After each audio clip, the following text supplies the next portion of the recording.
Hey guys, Sandy here, and today I am showing you what you can do with a couple sheets of pattern paper and a little bit of watercolors. So I am using Paper House Productions papers, and I'm also using Brutus Monroe Aqua Pigments. I just have a thin brush. Couldn't really tell you what number it is. Maybe let me grab it. Can I?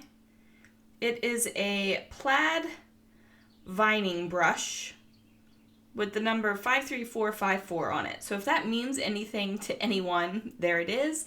If you're just as clueless about it as I am, I used a long, thin brush. Not super thin, but thin enough. Now I am watercoloring directly onto the paper. I have not gessoed the paper whatsoever. I am also not watering down my watercolor. I do water it down later for when I do the flowers, but not for the stems.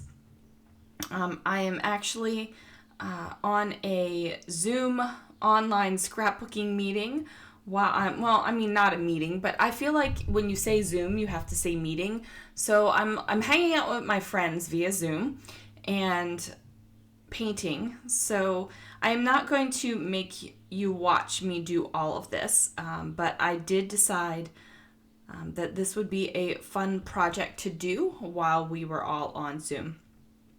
Now the paper does warp a little bit, and that is because I am putting a lot of water onto my paper, and it's not a watercolor paper, but it is a thicker paper. It is not a thin paper.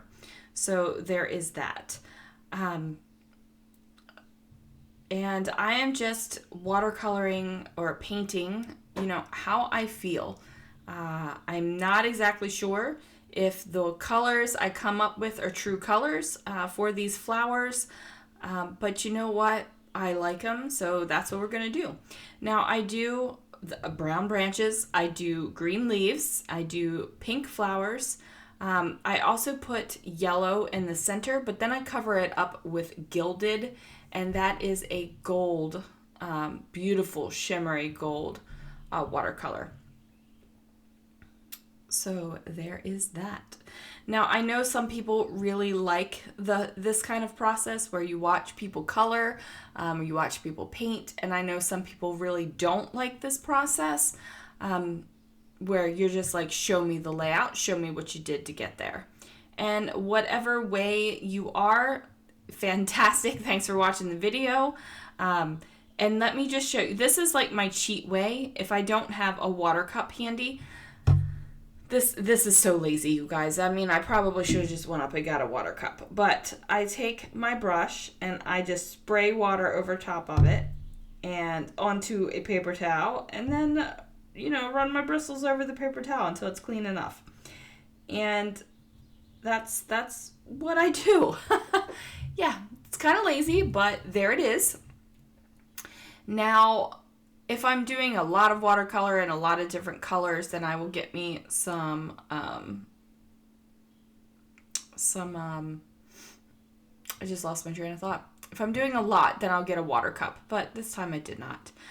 Here I am mixing the green with some water because I felt like it was too dark, and I just tried that tiny little leaf there on the left hand side, and it was just a little too dark for me. But then when I mixed in water, I found something that was lighter. Now I am not doing shading, I am not like color blending here. I'm just not. First of all, I don't have gesso on this paper, and it's not a watercolor paper, so the aqua pigment, when it gets on the paper, kind of just immediately sinks in. There's not a lot of blending ability, and I'm okay with that. Like, I'm not doing this for like the art and the aesthetic of it. I'm doing it because I want it to color in the flowers, and then I want it to fussy cut them. I'm definitely not going to make you watch me fussy cut, but I'll just give you some fussy cutting tips. You need a pair of scissors that feel good in your hand. Try out different scissors. If the tiny scissors feel good in your hand, use them. If larger scissors feel good in your hand, use them. Okay? Sometimes you might just want to practice cutting, And I know that that sounds lame, but grab a scrap piece of paper and just practice cutting and like feel how your scissors grab the paper, how it cuts. I know that that sounds lame, but practice. And then what you want to do is whatever hand you use to cut. So I'm right-handed, so I keep my right hand very still. You know, my elbow usually rests on the table or on my arm of my chair, and I just open and close the scissors with that hand, and the movement comes with my opposite hand. So I move the piece of paper instead of moving the scissors. And I think it's very hard to get into that practice because, you know, when you're young, you're cutting, you're learning how to cut out shapes, you move your scissors around. But, oh, look, some strawberries and a whipped cream arrived from my husband. But just like go slow. Fussy cutting isn't for everyone. Not everyone enjoys fussy cutting. So if it is something that stresses you out in a big way, then don't fussy cut. Maybe you stamped some flowers out instead of using this paper and you painted them in and then you use the coordinating dies to cut them out. Or maybe you already bought pre-purchased plain flowers that you can paint. You know, do whatever works for you. So I have cut them all out, and then the inside pieces where there was no way to get my scissors in there, I just used my craft knife on top of a mat. So now I am completely changing how the flowers lay on the page. So when the page was a full sheet, the long stem was at the top and the little flowers were at the bottom, but I'm switching that around because I'm using the long stem floral piece as a shelf. And this is a photo of my daughter before she went to fine arts at her school, and I just thought it was a great photo, so I wanted to showcase it a little bit. So I am just figuring out how I want the flowers to look, where I want them to go. I have popped it up on this blue sheet of paper, also from Paper House Productions, and I'm really liking how this looks. I love the fact that she's kind of nestled on the branch and the florals kind of cluster all around her without being like on the photo kind of cluster. And then I have plenty of room for a title, which I struggle with a little bit because, you know, I'm not sure what I want to say. Sometimes what happens to me when I scrapbook these kind of pages where I spend a good amount of time preparing it, sometimes this happens with mixed media backgrounds too, where you spend a good amount of time preparing it. Like I spent a good amount of time painting and fussy cutting these florals out. And then I don't want to add too much to the page because I want you to see the stuff that it took me all that time to work towards. Like I don't want to cover it all up or hide it. I want you to see it. So that sometimes is a little bit of a struggle for me. Is, you know, when you do all this work, I am a more is more person usually on my layouts, but sometimes it's like I did a lot more prep work, so there it is, more is still more. See, I can justify anything. All right. So I'm going to go ahead and get these flowers down there. We're going to nestle Chloe's photo in between the flowers right here. And then I feel like there needs to be a little bit of something more. Like she needs a little bit around her.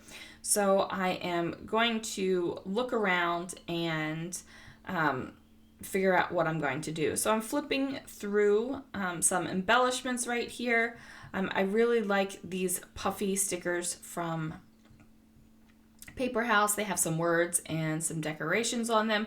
And I knew that I wanted to use the word cherish, but I wasn't exactly sure what else I was going to make happen. Now, I wish that the cherish was about 3 times larger, so I could have popped that down and wrote cherish and then put like this moment in a smaller font underneath of it. But the cherish is the size it is, and that's the way it's going to be, and I can't enlarge it. So I decided to add a little bit behind my daughter's photo. So I'm cutting out a 4x6 card from a 12 by 12 cut apart sheet rather, and then I just need to trim down the photo. So my photo and my card are the same size. That's not going to work if I want to have a little bit of the floral border. Man, that is a tongue twister sometimes, you guys. The floral border around it. And I'm cutting this with my scissors, so it's not exactly straight. But then I decide to pull out the trimmer. So I'm just cutting an ever so slight amount off of the photo, not enough to ruin anything in the photo, like you're not missing out anything.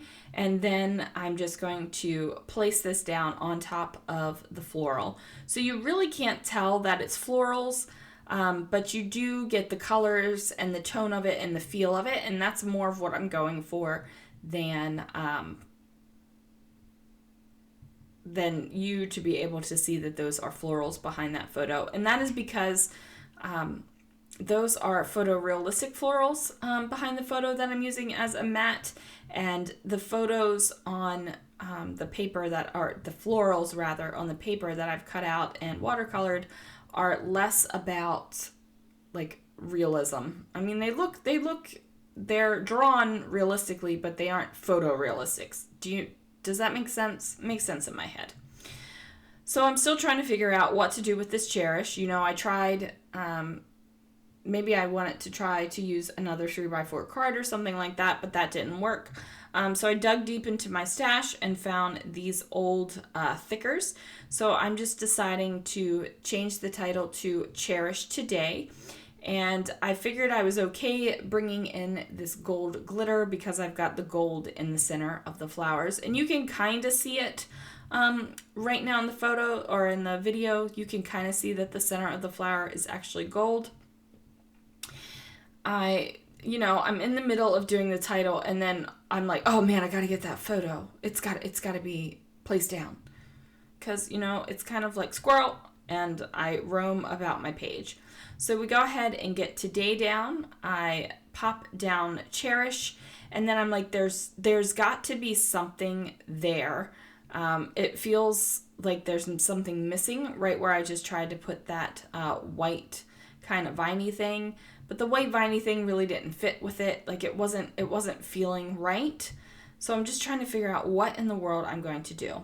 And I tear off the little floral bit that was down there, and I bring it up here, and that makes me much happier. Like I'm much happier with it.